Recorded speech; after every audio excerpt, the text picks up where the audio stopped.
Hello viewer, आज हम करते हैं एक्सरसाइज 5.3 अरिथमेटिक प्रोग्रेशन। जो हमारा चैप्टर चला हुआ है उसका 12th क्वेश्चन क्या कहता है, find the sum of first 40 term. Positive integer है जो डिविजिबल बाय 6, सम निकालना है इसका। Find the sum of first 40 positive integer divisible by 6। देखिए सिंपल से शब्दों में अपनी लैंग्वेज में कहता है कि 6 से डिविजिबल यानी भाग होने वाली, 6 से डिवाइड होने वाली टर्म कितनी है भाई? n40 टर्म है। नंबर ऑफ टर्म कितनी है? 40। अब इनका सम निकालना है, S40 हमको निकालना है और वो डिविजिबल हो किससे? 6 से। आप एक बात याद रखेंगे कि 6 को 1 से मल्टीप्लाई करते हैं 6 को 2 से करते हैं 12, 6 को 3 से करते हैं 18, 6 को 4 से करेंगे 24, एज सोन। ये कहाँ तक चलेंगे? हमारी 40 तक, क्योंकि n जो नंबर ऑफ टर्म है हमारी वो क्या है? 6 × 40 और यहाँ क्या आएगा? 240। यानी कुछ इस तरह की हमारी एक्टिव बनेगी। ये हमारी फर्स्ट टर्म होती है ए, फर्स्ट टर्म 6, फिर हम डी निकालते हैं। सेकंड टर्म में से माइनस करेंगे फर्स्ट टर्म, सेकंड में से फर्स्ट टर्म, तो क्या है? 6। n हमारे पास है 40। अब आपके पास a है, n है, लास्ट टर्म a n कहिए या लास्ट टर्म l कहिए, वो क्या है आपकी? 240। आपको पता है कि फर्स्ट पॉजिटिव इंटीजर पहले 40, पहले 40 और 40 से मल्टीप्लाई कर दिया तो लास्ट टर्म क्या हमारी? यही है। अब हमें क्या निकालना है? Sn, छोटे बड़ा फॉर्मूला।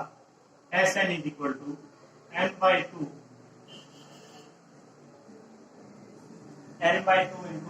a plus l। हमारा Sn 40 टर्म का निकालना है। n नंबर ऑफ टर्म कितनी हमारी? 40/2। a क्या होता है? First term. फर्स्ट टर्म क्या हमारी? 6 प्लस l लास्ट टर्म, और वो क्या है? लास्ट टर्म हमारी 240। कैंसिल आउट करिए 20, तो 20 की मल्टीप्लाई इन दोनों का सम,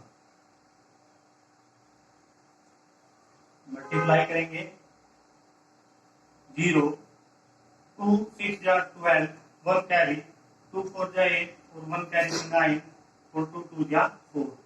यानी जो S40 है वो क्या है हमारा? 4920। आपको एक बात याद रखनी है कि कहां तक जाना है नंबर ऑफ टर्म और किसके डिविजिबल। देखिए 6 से डिवाइड होता है, 12 भी डिवाइड होता है, 18 भी डिवाइड होता है। यानी जो हमें टेबल गिवन है उसी को वहीं तक लेके चले जाए, वो हमारी एंट्री बन जाएगी। क्वेश्चन नंबर 13 देखिए आप।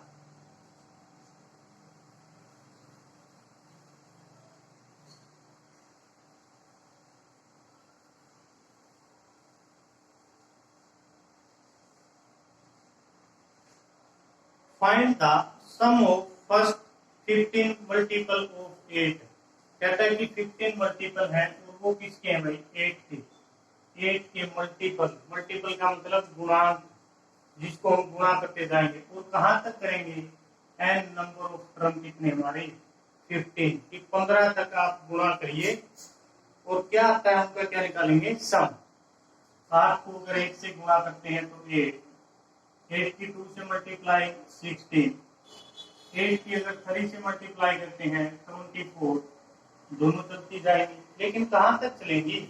ये चलेंगी 15 टर्म तक, कम से कम 15 टर्म। जो उसने बोला है नंबर ऑफ टर्म कितनी? 15।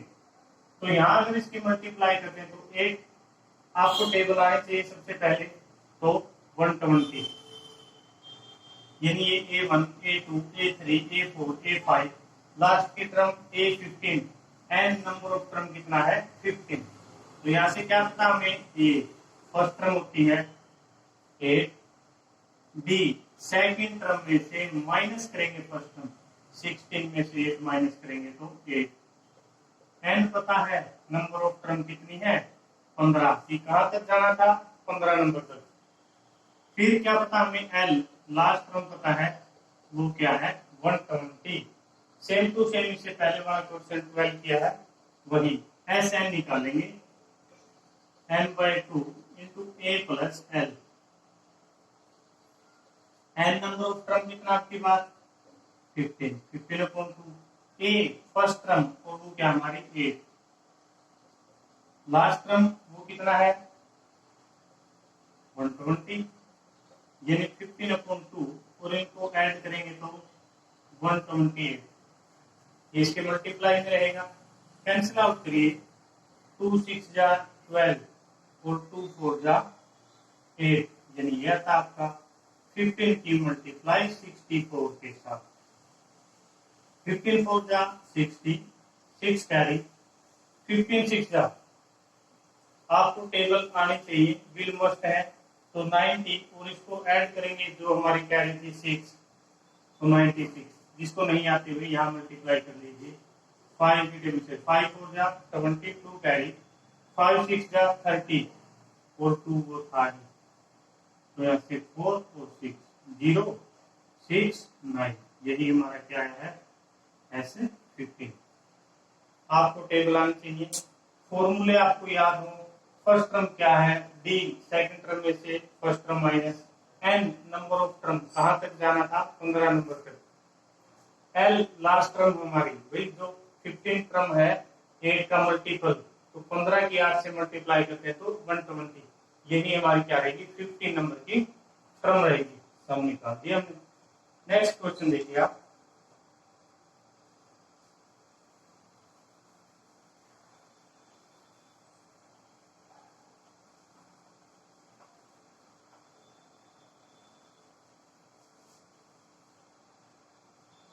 Question number 14, find the sum of odd number. Odd number क्या होते हैं जो 2 से डिवाइड नहीं होते, वो हमारे ओड नंबर।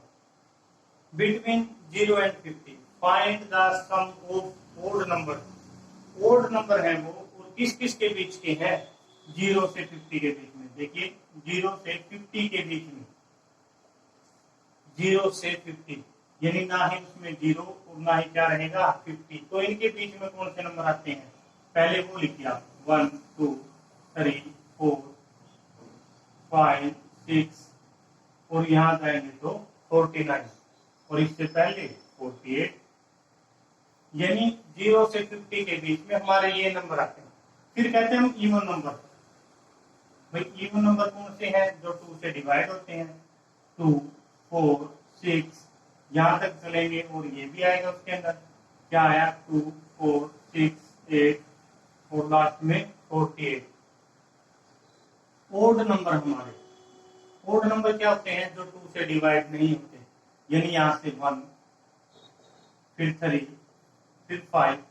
अगर हम ये देखें कि एक छोड़ के एक छोड़ के एक छोड़ के क्या था हमारा इवन नंबर और ओड नंबर, तो उनके बीच में जो एक इवन है तो उससे नेक्स्ट क्या है ओड, नेक्स्ट इवन है तो उससे नेक्स्ट ओड, इवन ओड ऐसे चलता है। तो लास्ट की टर्म क्या रहेगी 49। टोटल टर्म कितनी थी 50, उनमें से ये टर्म कितनी 25 और ये कितनी बच गई भाई 25। क्यों? क्योंकि आपको पता है एक इवन सॉरी एक जो पहले आया वो क्या हमारा ओड, फिर इवन फिर ओड फिर even even odd even odd even odd, ऐसे ही चल रहा है। ऐसे चला तो इसका मतलब 15 में से आधी टर्म तो क्या रहेगी इवन और आधी क्या रहेगी ओड, यानी हमारे पास क्या क्या आया है ये हमारी एक फिगर,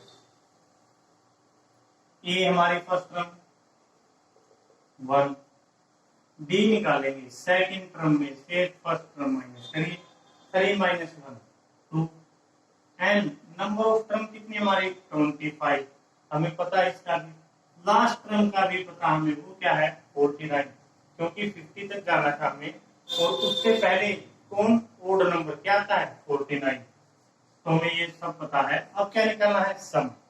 सम के लिए formula Sn = n/2 a plus l। n number of term कहां तक गए थे 25 टर्म इसके अंदर है तो 25/2।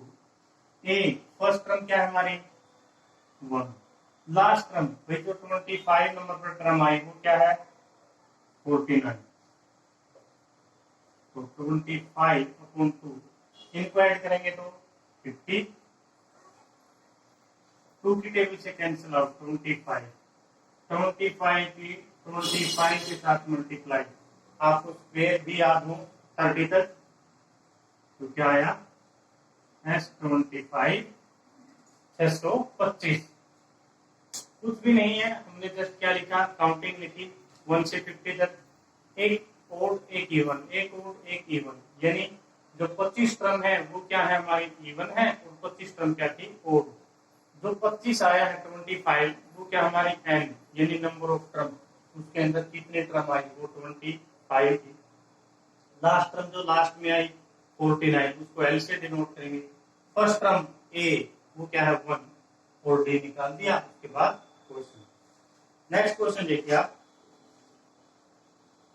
क्वेश्चन नंबर 15 आपका,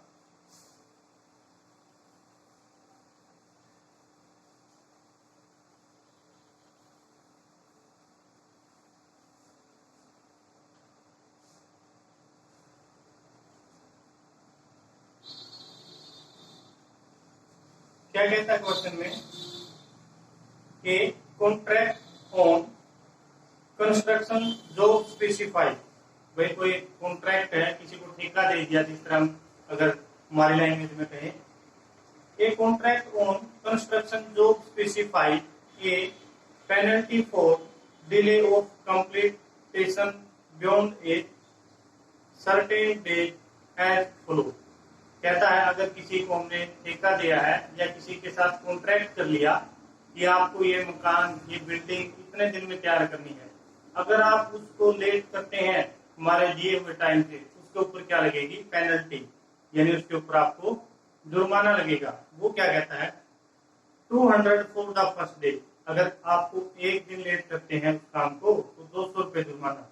250 फॉर द सेकेंड डे, अगले दिन का क्या होगा 250, पहले दिन का क्या था 200, नेक्स्ट डे 250, नेक्स्ट डे क्या कहता है 300 एक्सेट्रा, यानी वो पर डे 50 बढ़ रहा है। The penalty for each succeeding day being 50 more than the preceding day. भाई दो वर्ड आते हैं, तो सक्सेस और एक प्रीसीडिंग। प्रीसीडिंग मतलब पहले वाला, सक्सेसर क्या होता है बाद वाला।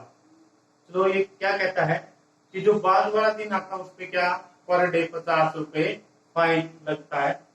How much money the contractor has to pay as penalty, जो कॉन्ट्रैक्टर है ठेकेदार है वो कितने रुपए पेनल्टी के रूप में देगा, यानी जुर्माना के कितने रुपए देगा। If she has delayed the work 30 days, अगर वो काम को 30 दिन लेट कर देता है। क्या कहता है क्वेश्चन में, हमने किसी के साथ ठेका किया बिल्डिंग बनाने का, और वो कहता है अगर आप काम को लेट करते हो तो आपको 200 रुपए फर्स्ट डे, पहले दिन आपको लगे 200 रुपए, कहता है next day 250, next day 300 and so on, यानी आपके 50 रुपए पर डे बढ़ते जा रहे हैं। वो कहता है कि जो फाइन है वो कब तक लग गया उसको, अगर 1 महीने तक लग गया हो, यानी एन हमारा क्या रहेगा यहाँ से 30 डेज, एन क्या है 30 दिन लगा उसको जुर्माना, कितने दिन 30 दिन, और पर डे का कितना बढ़ रहा है 50 रुपए। तो देखिए यहाँ से ए हमारा क्या रहेगा फर्स्ट टर्म 200, डी निकालते हैं सेकंड टर्म में से माइनस करेंगे फर्स्ट टर्म, तो क्या आएगा 50।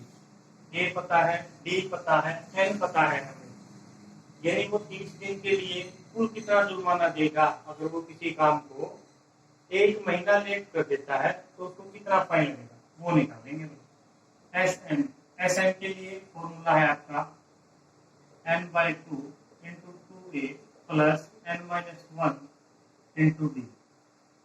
हमें लास्ट टर्म नहीं पता, वैसे तो हम निकाल सकते हैं क्योंकि सभी के बीच में 50-50 का गैप है, 50 पर डे बढ़ता जा रहा है, आप यहाँ से निकाल सकते हैं। अगर आपको यहाँ लास्ट टर्म नहीं गिवन है तो आप इस फॉर्मूले का यूज करेंगे जब ए एन और डी आपको गिवन है। एन क्या है भाई 30 दिन के लिए फाइन लग गया उसको 2, ए फर्स्ट डे कितना लग गया 200 लग गया है, प्लस एन यानी नंबर ऑफ डेज थे हमारे 30, 1 महीने का। डी क्या हमारा 50 रुपीज पर डे बढ़ा है, वो डी होता है। तो यहाँ से कैंसिल आउट करेंगे 15 मल्टीप्लाई करेंगे 400 प्लस यहाँ से क्या बच गया 29 और उसकी मल्टीप्लाई किसके साथ 50 के साथ। ये सब आता हमारे पास 15 400 ऐड करेंगे किसके अंदर पहले इनकी मल्टीप्लाई 0 5 4 जा 5 4 जा 45 4 कैरी 5 2 जा 10 और 4 होते तो क्या हो गया 40। अब क्या करोगे आप इनको ऐड करेंगे पहले तो ऐड करिए 0 5 8 1 ऐड कर दिया। अब किसकी मल्टीप्लाई 15 की मल्टीप्लाई इसके साथ यानी 1850 और 15 के साथ मल्टीप्लाई 5 की टेबल से 5 5 जा 25 2 तो 5 8 जा 40 2 ये थे 42 4 5 5 5 1 जा 5 और 4 ये तो 9 1 की टेबल से एज इट इज रहेगा तो 0 5 7 1 2 तो आपको 27,750 रुपए जो आपका फाइन है वो कितने रुपए बनेगा 27,750 रुपीज। एक बार फिर देखिए हमें क्या गिवन था कि किसी के साथ कॉन्ट्रैक्ट किया था और उसका जो फाइन है अगर वो काम को डिले करता है फर्स्ट डे 200 नेक्स्ट डे 250 फिर 300 एंड सो ऑन ये 30 दिन तक चला जाता है यानी एक महीने में नंबर ऑफ डेज कितने आ गए यहाँ पर 30 तो 1 मंथ का एन हमें पता चल गया कि उसको 30 दिन का फाइन लगा है। ए हमारी फर्स्ट टर्म होती है डी सेकंड में से फर्स्ट टर्म माइनस करते हैं। हमारे पास जब ए हो डी हो और एन हो यानी जब लास्ट टर्म ना हो तो हम ये वाला फॉर्मूला लगाते हैं एस एन के लिए और सोल्व कर दिया तो क्या आया 27,750। A sum of 700 rupees is to be used to given 7 cash prize।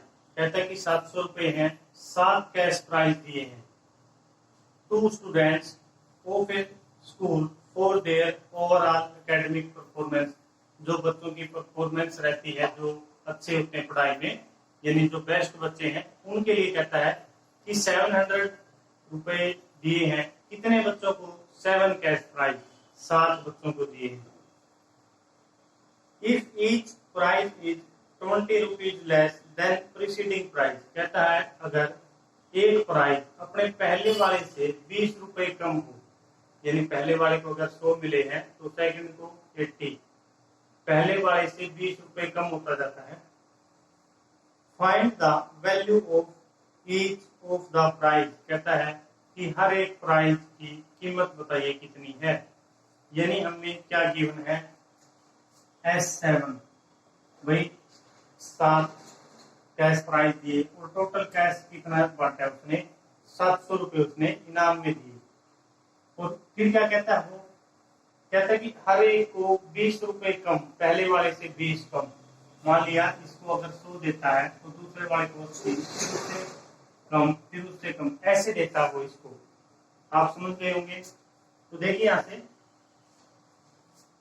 तो हमें क्या पता चला यहाँ से कैश प्राइस 7 है एन 7 क्योंकि वे बच्चे भी साथ हैं नंबर ऑफ टर्म कहिए इनको एपी की फॉर्म में तो 7 एस एन यानी टोटल कितना खर्च किया उसने 700 रुपए। तो यहाँ से डी भी तो पता चलता हमें कि कहता है जो हर एक बच्चे को कैश प्राइस मिल रहा है वो 20 रुपए कम मिलता जाता है तो यहाँ से माइनस का 20। अगर पहले वाले को 100 मिला तो उसे नेक्स्ट को 80 उससे नेक्स्ट को उससे 20 कम 60 उससे नेक्स्ट को उससे 20 कम 40 ऐसे चलता रहता है। तो यहाँ से हमें क्या निकालना है कि हर एक कैश प्राइस कितना है। अगर हमें ए पता चल जाए उसमें से 20 घटाते चलेंगे तो क्या होगा हम सभी के कैश प्राइस निकाल लेंगे।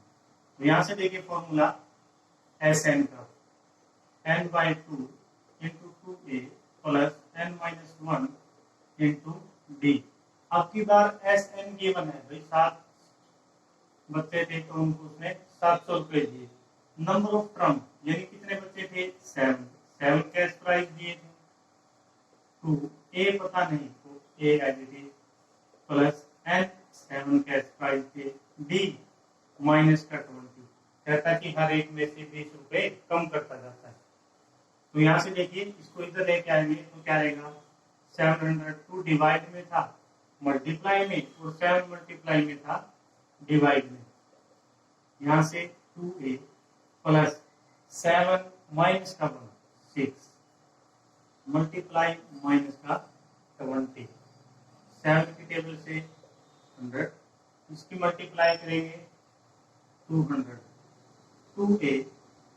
अब यहाँ से देखिए प्लस इनकी मल्टीप्लाई 26 जा 120, और वो किसका रहेगा आपका माइनस का, क्योंकि यहाँ माइनस का साथ में। अब ये माइनस का है, एक स्टेप और 2a प्लस माइनस अगर टकराएंगे तो माइनस का 120, ये इधर माइनस का इधर आएगा तो प्लस का, तो 200 plus 120 is equal to 2a। दोनों को ऐड करेंगे तो क्या रहेगा 320, किसके इक्वल 2a के। तो यहाँ से a की वैल्यू क्या आएगी 320/2, और 2 डिवाइड करेगा तो 160, ये क्या आया हमारा 160। तो हमें क्या पता था कि 7 कैश प्राइस दिए थे, जिन्हें आप ऐसा कहेंगे A1, A2, A3, A4, A5, A6 और A7। 7 cash price, first term क्या है हमारे 160। फिर कहता है कि हर एक को 20-20 रुपए कम करता चला गया, नेक्स्ट को 20 रुपए कम किए तो 140, नेक्स्ट को 20 कम किए तो 120, नेक्स्ट को 20 कम कर देता 100, और नेक्स्ट को 20 कम करेगा तो 80, और नेक्स्ट के लिए 60, और नेक्स्ट के लिए क्या रहेगा 40। यानी जो उसने कैश प्राइस था वो इस तरीके से डिवाइड किया। क्लियर है? एक बार फिर देखिए कि 7 कैश प्राइस थे एंड कितना हो गया 7। टोटल जो प्राइस की मनी थी वो कितनी 700 डिस्ट्रीब्यूट की थी। हमें डी पता चल गया कि हर एक को 20 रुपए कम दे रहे हैं, तो डी क्या रहेगा माइनस का 20। हमें एस एन का फॉर्मूला लगाया, जो वैल्यू पता थी हमें तीनों यहाँ थी, ये यहाँ से निकाल दिया और फिर सभी को 20 माइनस करते चले गए। व्यूअर, अगर अभी कोई डाउट है कमेंट बॉक्स में कमेंट करिए, बेल आइकन को प्रेस करिए ताकि आपको न्यू अपडेट मिलती रहे। चैनल को लाइक, शेयर और सब्सक्राइब करना ना भूलें। Thank you.